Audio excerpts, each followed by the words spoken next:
ভাইরে কেমন আছস? হ্যাঁ আপা, আমি ভালো আছি। তুমি কেমন আছো?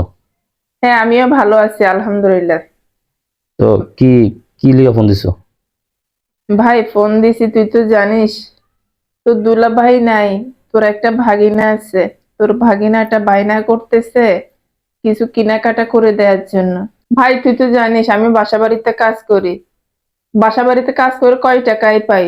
তোর ভাগিনা কান্নাকাটি করতেছে ঈদের কেনাকাটা করার জন্য।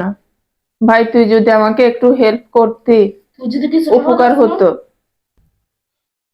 আপারে, আমি বুঝতে পারছি তুই অনেক সমস্যা আছিস, অনেক কষ্টে আছিস, কিন্তু কি করবো ক? আমিও এবার অনেক সমস্যা আছে, অনেক সমস্যা। আমার হাতে টাকা নাই। আমি যে তোরা টাকা দিবো, আমার কাছে ওইরকম কোনো টাকা নেই যে তোরা টাকা দিবো। এবার আমরা নিজেরাই কোনো কেনাকাটা করতে পারিনি। ইভেন আমার বউরও আমি কিছু কিনা দিতে পারি না, নিজের জন্য আমি কিছু কিনি নাই।